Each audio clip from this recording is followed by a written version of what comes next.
एक बार हजरत फातिमा रजी अल्लाह ताला अन्हा जानामाज पर बैठी रो रही थीं। उनकी आंखों से आंसू बह रहे थे और उनकी छाती आंसुओं से भर गई थी। उसी समय के हजरत मोहम्मद सल्लल्लाहु अलैहि वसल्लम फातिमा रजी अल्लाह ताला अन्हा के घर तशरीफ लाए और उनके कमरे में दाखिल हुए।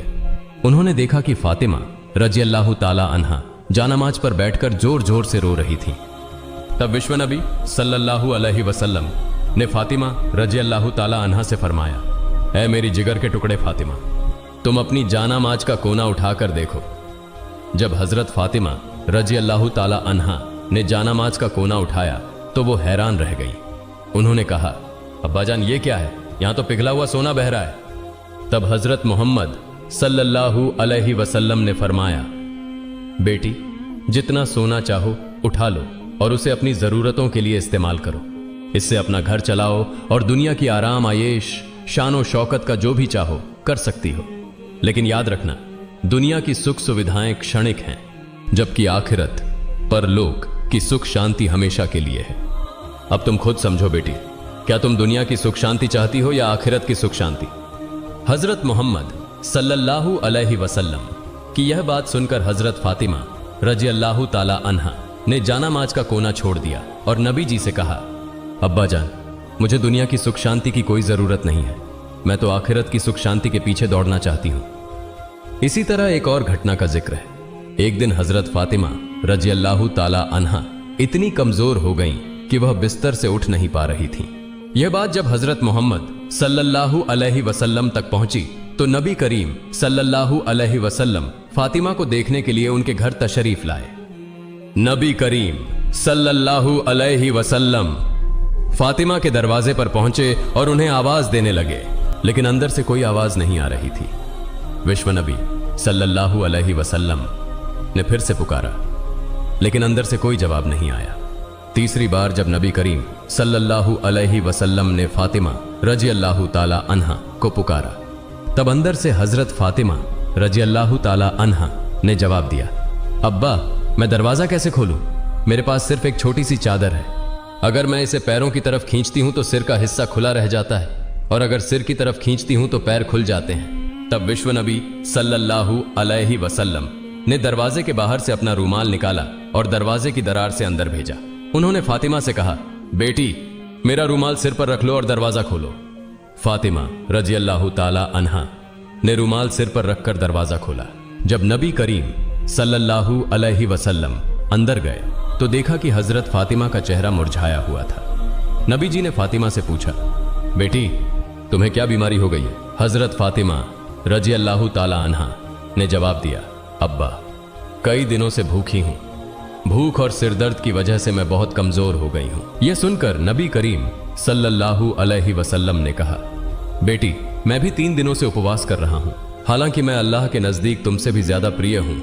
अगर मैं चाहता तो अल्लाह मुझे दुनिया का सबसे बेहतरीन खाना खिलाता, लेकिन मैंने दुनिया की जगह आखिरत को प्राथमिकता दी है। तब नबी करीम सल्लल्लाहु अलैहि वसल्लम ने हजरत फातिमा रजी अल्लाह ताला अन्हा से कहा, हे मेरी बेटी फातिमा, सब्र रखो, तुम्हारे लिए खुशखबरी है। अल्लाह की कसम, जन्नत में तुम औरतों की सरदार होगी, जन्नत की चाबी तुम्हारे हाथों में होगी। यह सुनकर हजरत फातिमा रजी अल्लाह ताला अन्हा आश्चर्यचकित हो गईं और नबी जी से पूछा, अब्बा जान फिर बीबी मरियम और बीबी आसिया का क्या होगा? नबी करीम सल्लल्लाहु अलैहि वसल्लम ने जवाब दिया, बीबी मरियम अपने समय की औरतों की सरदार थीं और बीबी आसिया भी अपने समय की औरतों की सरदार थीं, लेकिन तुम फातिमा कयामत तक जितनी औरतें आएंगी उन सब की सरदार होगी। एक बार हजरत फातिमा रजी अल्लाह ताला अन्हा अपनी यहूदी दोस्त के साथ एक बाग में खड़ी थीं और बातचीत कर रही थीं। उस यहूदी लड़की के पास कुछ लोग आए और उससे कहा, तुम्हारे पिता ने तुम्हें घर बुलाया है। तब वह लड़की उन लोगों के साथ अपने घर चली गई। घर पहुंचने पर उसके पिता ने उससे कहा, बेटी मैंने तुम्हारे लिए एक लड़का चुना है। वह यहूदी समुदाय के एक अमीर उद्योगपति का बेटा है। क्या तुम इस शादी के लिए तैयार हो? लड़की ने जवाब दिया, अब्बा मैं इसका उत्तर कल दूंगी, मुझे आज रात का समय दें ताकि मैं सोच सकूं। उसके पिता ने उसे सोचने का समय दिया। लड़की ने समय लेकर बिना इधर उधर देखे दौड़कर हजरत फातिमा रजी अल्लाह ताला अन्हा के पास चली गई। लड़की ने हजरत फातिमा रजी अल्लाह ताला अन्हा के पास पहुंचकर कहा, बहन हमारी 12 साल की दोस्ती है, इस लंबे समय में तुमने मुझे कभी गलत सलाह नहीं दी। मुझे उम्मीद है कि आज भी तुम मुझे कोई गलत सलाह नहीं दोगी। मेरे पिता ने मेरे लिए एक लड़का चुना है जो यहूदी समुदाय के एक बड़े उद्योगपति का बेटा है।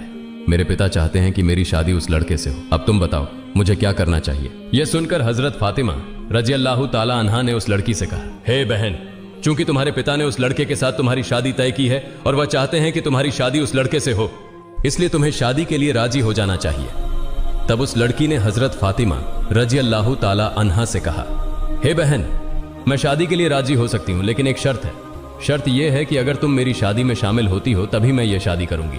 तुम तो जानती हो कि मैं तुम्हें कितना प्यार करती हूं। यह सुनकर हजरत फातिमा रजी अल्लाह ताला अन्हा ने उस लड़की से कहा, तुम यहूदी हो और हम मुसलमान, और तुम जानती हो कि यहूदी मुसलमानों को बिल्कुल भी सहन नहीं कर सकते। अगर मैं तुम्हारी शादी में जाऊंगी तो मेरे पिता हजरत मोहम्मद सल्लल्लाहु अलैहि वसल्लम को मुस्लिम समुदाय के सामने सवालों का सामना करना पड़ेगा और लोग उनके बारे में मजाक बनाएंगे। इसी तरह तुम्हें भी यहूदी समुदाय में सवालों का सामना करना पड़ेगा और वे भी तुम्हारे बारे में मजाक करेंगे। मैं तुम्हारी शादी में शामिल नहीं हो सकती। तब उस यहूदी लड़की ने हजरत फातिमा रजी अल्लाह ताला अन्हा से कहा, सुनो बहन, अगर तुम मेरी शादी में मौजूद नहीं रहोगी तो मैं कसम खाती हूं कि कयामत आ भी जाए फिर भी मैं उस लड़के से शादी नहीं करूंगी। उसकी इस बात को सुनकर हजरत फातिमा रजी अल्लाह ताला अन्हा ने अंततः उसकी मजबूरी को समझा और कहा, ठीक है बहन, मैं तुम्हारी शादी में आऊंगी। तुम यह बात अपने पिता को बता दो। यह सुनकर वह लड़की दौड़कर अपने पिता के पास गई और कहा, अब्बा, मैं इस शादी के लिए तैयार हूं, लेकिन एक शर्त है। शर्त यह है कि मेरी शादी में मोहम्मद सल्लल्लाहु अलैहि वसल्लम की बेटी फातिमा रजी अल्लाह ताला अन्हा मेरे साथ होगी। तब उस लड़की के पिता ने कहा, अगर मोहम्मद की बेटी हमारे घर आएगी तो वह हमारे स्टेटस के साथ मेल नहीं खाएगी, क्योंकि वह गरीब है। उसके पिता भी गरीब हैं। वे ठीक से 2 वक्त का खाना नहीं खा पाते और उनके पास अच्छे कपड़े भी नहीं हैं। तब उस लड़की के पिता ने कहा, अगर वे गरीब हैं तो वे तुम्हारी शादी में कैसे आएंगे? जो लोग तुम्हारी शादी में आएंगे वे सभी अमीर उद्योगपतियों के बेटे और बेटियां हैं, इसलिए मोहम्मद की बेटी फातिमा को दावत नहीं दी जा सकती। लड़की ने अपने पिता से कहा, अब्बा, अगर आप फातिमा को मेरी शादी में आने से रोकते हैं तो मैं कभी भी यह शादी नहीं करूंगी। अंततः पिता को मजबूर होकर मानना पड़ा और उन्होंने कहा, मैं तुम्हें अनुमति दे सकता हूं, लेकिन एक शर्त है। शर्त यह है कि अगर मोहम्मद की बेटी फातिमा हमारे घर आना चाहती है तो उसे नए और सुंदर कपड़े पहनकर आना होगा। अगर वह पुराने कपड़े पहनकर आती है तो उसे हमारे घर में प्रवेश करने की अनुमति नहीं मिलेगी। यह सुनकर वह लड़की फिर से दौड़कर हजरत फातिमा रजी अल्लाह ताला अन्हा के पास गई और रोते हुए कहने लगी, हे बहन, मेरे पिता नहीं चाहते कि तुम मेरी शादी में आओ, लेकिन उन्होंने एक शर्त पर सहमति दी है। शर्त यह है कि अगर तुम मेरी शादी में आओगी तो तुम्हें नए और सुंदर कपड़े पहनने होंगे। अब तुम बताओ, क्या तुम मेरी शादी में आओगी? हजरत फातिमा रजी अल्लाह ताला अन्हा ने उस यहूदी लड़की से कहा, मेरी जिंदगी में मैंने कभी नए कपड़े नहीं देखे।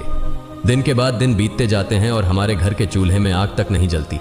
कई बार हम भूखे रहते हैं, ऐसे में नए कपड़े कहां से लाऊं? तब उस लड़की ने कहा, हे बहन, अगर तुम अपनी जुबान से बस ये कह दो कि तुम नए कपड़े पहनकर मेरी शादी में आओगी तो मुझे विश्वास है कि तुम्हारे सृष्टिकर्ता महान अल्लाह तुम्हारे लिए नए कपड़ों का इंतजाम करेंगे, क्योंकि मैं जानती हूं कि तुम्हारे और तुम्हारे रब के बीच एक बहुत ही अच्छा रिश्ता है। हजरत फातिमा रजी अल्लाह ताला अन्हा ने भावुक होकर कहा, इंशाअल्लाह मैं तुम्हारी शादी में आऊंगी और दुनिया के सबसे शानदार कपड़े पहनकर आऊंगी। यह सुनकर वह लड़की दौड़कर अपने पिता के पास गई और कहा, अब्बा, फातिमा मेरी शादी में आएंगी और सबसे कीमती कपड़े पहनकर आएंगी। इसके बाद शादी की तारीख तय हो गई। दूसरी ओर हजरत फातिमा रजी अल्लाह ताला अन्हा चिंतित थीं कि शादी का दिन नजदीक आ रहा है और मैंने वादा किया है कि मैं नए कपड़े पहनकर शादी में जाऊंगी, लेकिन मेरे पास नए कपड़े नहीं हैं। यह सोचते हुए हजरत फातिमा रजी अल्लाह ताला अन्हा ने अपना जयनमाज बिछाया और नमाज में बैठ गई। सिजदे में जाकर उन्होंने आंखों से आंसू बहाते हुए कहा, हे माबूद, इस दुनिया में मेरा आपसे गहरा संबंध बन गया है जिसे आज तक कोई नहीं जानता। हजरत फातिमा रजी अल्लाह ताला अन्हा ने रोते हुए अल्लाह से कहा, महीनों से मैं भूखी रही हूं, कभी भी मैंने आपसे कुछ नहीं मांगा, लेकिन आज मैं आपसे एक नए कपड़े की दरख्वास्त कर रही हूं। यह मेरी किसी जैविक या शारीरिक जरूरत के लिए नहीं है। मुझे ऐसा कपड़ा दीजिए जिसे पहनकर मैं अपनी सहेली की शादी में जा सकूं और वहां की तमाम लड़कियां उस कपड़े को देखकर मेरी तरफ ध्यान दें।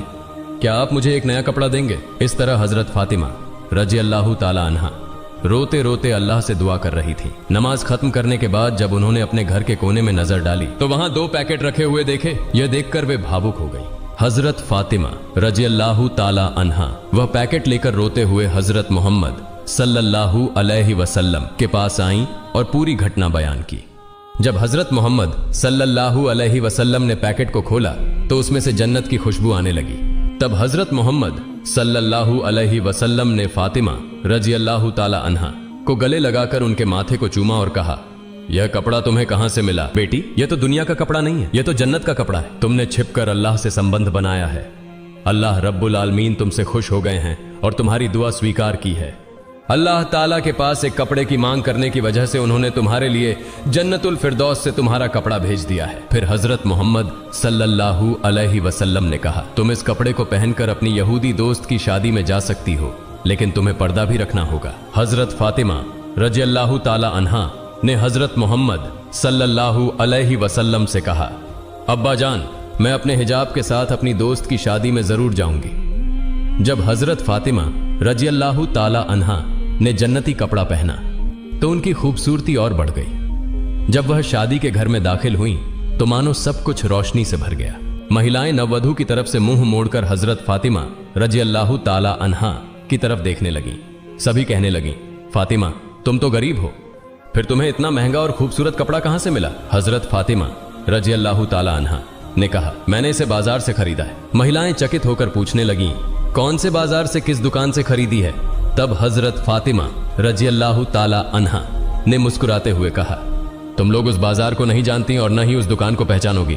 इस प्रकार हजरत फातिमा रजी अल्लाह ताला अन्हा ने अपने अद्भुत अनुभव को साझा करते हुए सभी को अपनी खासियत का एहसास कराया। हजरत फातिमा रजी अल्लाह ताला अन्हा ने कहा, यह एक ऐसा बाजार है जिसे जाने के लिए एक खास रास्ता है। तुम उस रास्ते का नाम नहीं जानती हो और न ही तुम उस बाजार का पता पहचान सकोगी।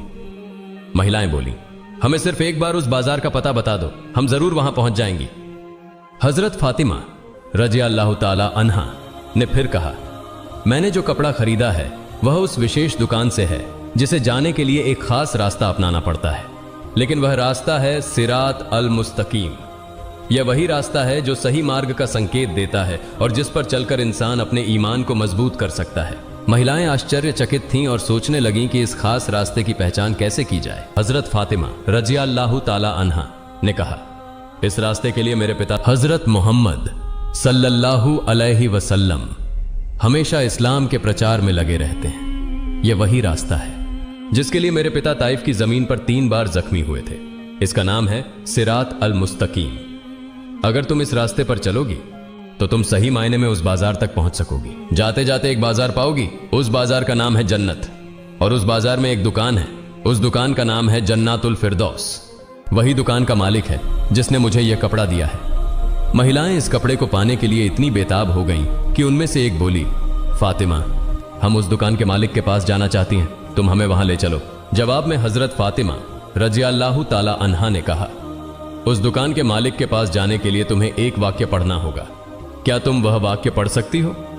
सभी महिलाएं एक साथ बोली, हाँ हम पढ़ेंगे, तुम हमें बताओ वह वाक्य क्या है। तब हजरत फातिमा रजी अल्लाह ताला अन्हा ने उन्हें बताया, वह वाक्य है, ला इलाहा इल्लल्लाहु मुहम्मदुर रसूलुल्लाह सल्लल्लाहु अलैहि वसल्लम। फिर वहां की सारी महिलाएं कलिमा पढ़कर मुसलमान हो गईं। सुभाना अल्लाह, सुभाना अल्लाह। एक बार उम्मे आयमान नाम की एक जैन महिला किसी काम के लिए हजरत फातिमा रजी अल्लाह ताला अन्हा के घर आती हैं।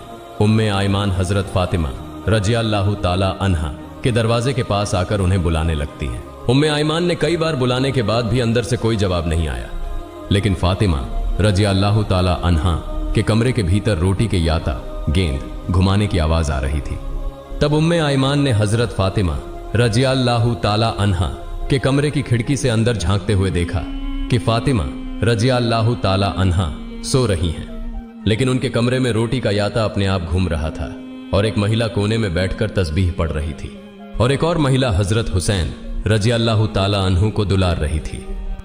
उम्मे आयमान इस दृश्य को देखकर हैरान रह गईं। फिर हजरत फातिमा रजी अल्लाह ताला अन्हा के घर से बाहर निकलकर सीधे नबियों के सरदार हजरत मोहम्मद सल्लल्लाहु अलैहि वसल्लम के दरबार में पहुंच गई। उम्मे आयमान ने विश्व नबी के सामने सारी घटना बता दी। फिर विश्व नबी ने उम्मे आयमान से कहा, उम्मे आयमान, मेरी बेटी फातिमा याता घुमाते घुमाते थकी हुई अपनी देह के साथ सो गई थी। हालांकि तब भी उनका तस्बीह पढ़ना बाकी था, और तेज गर्मी के कारण हुसैन रज़ी अल्लाह ताला अन्हु की नींद टूट गई थी। इसलिए अल्लाह रब्बुल आलमीन ने फातिमा रज़ी अल्लाह ताला अन्हा के कमरे में 3 फरिश्तों को 3 कामों को संपन्न करने के लिए भेज दिया। एक फरिश्ता अदृश्य रूप से याता गेंद घुमा रहा था, जबकि दूसरा फरिश्ता फातिमा के बाकी तस्बीह को पढ़ रहा था, और तीसरा फरिश्ता हजरत हुसैन रज़ी अल्लाह ताला अन्हु को झूले में सुला रहा था।